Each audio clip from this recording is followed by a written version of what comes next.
अच्छा, तो मनीष पुरोहित जी, एक चीज मैं समझना चाहूंगा। हम तस्वीरें देख रहे थे, मतलब जब शुरू में सुनीता विलियम्स गई थी, बुच गए थे, और अब 9 महीने बाद जब वो मिले हैं तो वो अपीयर हुए, काफी कुछ चेंजेस, काफी कुछ बदलाव। हालांकि तब उन्होंने वहां पर सारी एक्टिविटीज की हैं, हम देखते हैं कि कुछ कार्डियो की भी तस्वीरें, कुछ जिम की भी तस्वीरें आई। तो ये जो महीने बीते हैं, इस दौरान उन्होंने जो भी एक स्टैंडर्ड प्रैक्टिस किया है, उसके बाद लेकिन उनकी फिजिकलिटी में भी चेंजेस आए हैं। तो किस तरह का परिवर्तन या चेंज हम देखेंगे जब वो धरती पर आएंगी और दुनिया के सामने आएंगी, तब जब वो गई थी और अब जो वो आई हैं? तो देखिए, चेंजेस तो बहुत ज़्यादा होंगे, फिजियोलॉजिकल चेंजेस भी होंगे जो फिजिकल अपीयरेंस से हमें पता चलेंगे, और जो इंटरनल स्ट्रक्चर है, जैसे बोन डेंसिटी की बात होती है, मसल एट्रोफी की बात होती है, यानी मसल मास थोड़ा कम हो जाता है, हड्डियों की ताकत थोड़ी कम हो जाती है। कभी कभी ऐसा होता है कि बहुत सीवियर प्रॉब्लम हो तो आंखों की रोशनी में प्रॉब्लम आती है। अच्छा। ये चीज़ें होती हैं, लेकिन जो सबसे प्रोमिनेंटली आप ऑब्जर्व कर पाएंगे, जो उन्हें भी फील होगा, वो ये होगा कि ग्रेविटी उनके लिए बहुत कुछ अलग होगी। हम जो हैं ह्यूमन बींग्स, ग्रेविटी जो गुरुत्वाकर्षण है वो हमारे अंदर हार्ड वायर्ड है। हम उसके साथ पैदा होते हैं, उसी के साथ मरते हैं।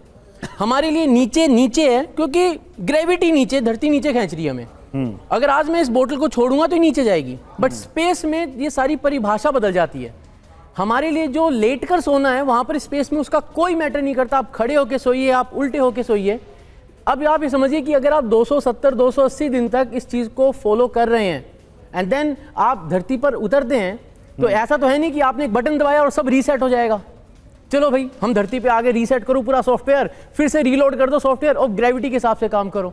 तो लिटरली ऐसा सिचुएशन होगी कि जहां पर वो चलना सीखेंगे, वहां पर उनको अपनी प्रैक्टिसेस को चेंज करना होगा, जहां पर वो इस चीज पे ध्यान देंगे कि धरती पर ग्रेविटी है।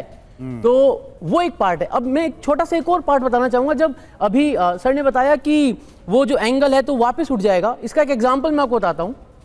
मान लीजिए सामने एक पानी का तालाब और आपके पास एक पत्थर है। तो बचपन में अपन खेलते थे और अपन पत्थर को एक एंगल पे जब मारते थे तो टप्पा खा के जाता था, और सही एंगल नहीं है तो वो पानी में गिरता था। हाँ।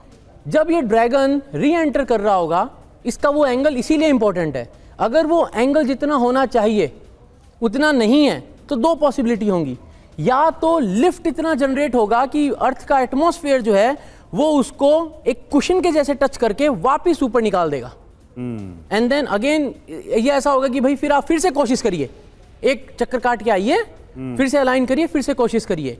या एंगल अगर बहुत ज्यादा स्टीप हुआ तो वो बैलिस्टिक तरीके से नीचे गिरेगा, यानी बहुत तेज स्पीड से नीचे गिरेगा, जिसमें हाई टेम्परेचर और स्ट्रेस लोड्स ज्यादा होंगे।